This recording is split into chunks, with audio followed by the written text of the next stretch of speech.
आज हम एक ऐसी कहानी पर बात करने वाले हैं जो सच में दहला देने वाली है। ये कहानी है नोएडा की एक 30 साल की एचआर प्रोफेशनल की, जिसकी जिंदगी धोखे, दबाव और अपनी जान बचाने की एक दर्दनाक जंग बन गई। बस ये एक लाइन, इस एक लाइन से ही आप उस दर्द का अंदाजा लगा सकते हैं। तो चलिए समझते हैं कि ये सब शुरू कैसे हुआ। जैसा कि गवाही में बताया गया है, इस पूरी कहानी की नींव रखी गई थी एक सोची समझी धोखेबाजी और एक पूरी तरह से गढ़ी हुई पहचान पर। तो देखिए, ये सब कुछ स्टेप बाय स्टेप किया गया। पहले तो फेसबुक पर कांटेक्ट किया गया, फिर एक झूठा नाम इस्तेमाल हुआ, विशाल राणा, और विश्वास जीतने के लिए गवाही के अनुसार हनुमान जी और शिवजी जैसे हिंदू देवताओं की तस्वीरें भेजी गई। और जब लगा कि अब भरोसा बन गया है, तो सीधा परिवार से संपर्क साधा गया और अरेंज मैरिज का प्रस्ताव रख दिया गया। तो शादी तो हो गई, लेकिन इसके ठीक बाद सच्चाई एक ऐसे मोड़ पर सामने आई जिसकी किसी ने कल्पना भी नहीं की थी। और ये स्लाइड देखिए, ये उस पूरे सदमे को एकदम साफ दिखाती है।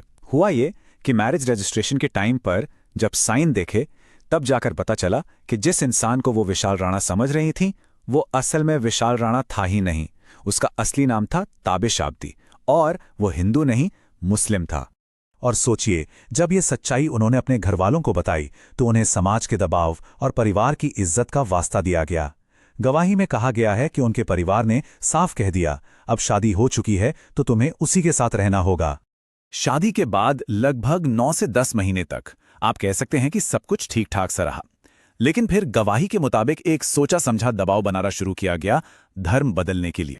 इस टाइमलाइन से पता चलता है कि हालात कितनी तेजी से बिगड़े। 9-10 महीने बाद धर्म बदलने, अबाया पहनने और कलमा पढ़ने के लिए कहा जाने लगा। फिर जनवरी में उन्हें जबरदस्ती लखनऊ ले जाया गया, और फरवरी आते आते तो बात जबरन गर्भपात तक पहुंच गई। गवाही में लखनऊ वाली घटना के बारे में बहुत कुछ बताया गया है। वहां उन्हें जलालुद्दीन उर्फ छंगुर नाम के एक आदमी से मिलवाया गया। फिर 2 ऐसे लोगों से मिलवाया गया जिन्होंने धर्म बदला था, और वो इसकी तारीफें कर रहे थे। पैसे और पावरफुल सपोर्ट का वादा भी किया गया।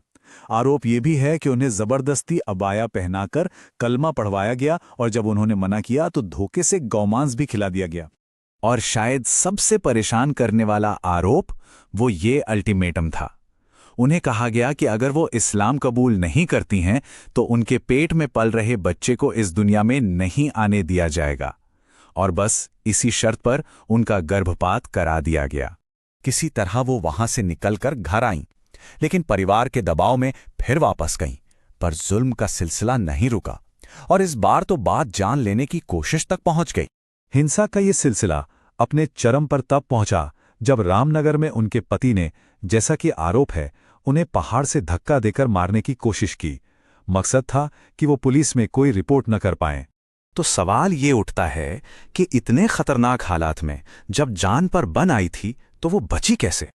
उनकी जान बची एक व्हाट्सएप मैसेज से। जी हां, उस हालत में भी उन्होंने हिम्मत से काम लिया। फटाफट मदद के लिए मैसेज टाइप किया, कार का लाल रंग, लाइसेंस प्लेट नंबर, सब कुछ बता दिया। अपनी लाइव लोकेशन और वो किस रास्ते पर हैं वो भी शेयर किया। उनके कॉन्टैक्ट ने बिना देर किए ये सारी जानकारी पुलिस को दी, और पुलिस ने सही समय पर गाड़ी को रोककर उनकी जान बचा ली। जाहिर है, इस पूरे हादसे का उनकी जिंदगी पर बहुत ही गहरा असर पड़ा है। अब देखते हैं कि इस अनुभव के बाद वो क्या कहती हैं और क्या आरोप लगाती हैं। देखिए, इस हादसे ने उनकी जिंदगी के हर हिस्से को बिखेर कर रख दिया है। प्रोफेशनल लाइफ ऐसी कि खराब परफॉर्मेंस की वजह से हर 6 महीने में नौकरी बदलनी पड़ रही है। पर्सनल लाइफ में एंग्जाइटी, डिप्रेशन और रातों की नींद गायब है। उन्हें लगता है कि उनके परिवार की बरसों की इज्जत मिट्टी में मिल गई, और उनका कानूनी लक्ष्य, वो बस इंसाफ चाहती हैं। गवाही में एक और बड़ा दावा किया गया है कि ये कोई एक इंसान का काम नहीं था। उनके मुताबिक पति का भाई एक पूरा कन्वर्जन गैंग चलाता है, और ये सब एक बड़े ऑर्गेनाइज्ड रैकेट का हिस्सा है। और उनकी गवाही का अंत इस बेहद गंभीर आरोप के साथ होता है। वो अपने अनुभव के आधार पर यह दावा करती हैं कि उन पर भरोसा मत करिए, वे सब एक जैसे हैं। उन्हें सिखाया जाता है कि आपको जिहाद करना है। तो आखिर में एक इंसान की ये आपबीती हमें सोचने पर मजबूर करती है। समाज का दबाव, सिस्टम की नाकामी, ये कहानी अपने पीछे कई ऐसे सवाल छोड़ जाती है जिनका जवाब ढूंढना शायद हम सब के लिए जरूरी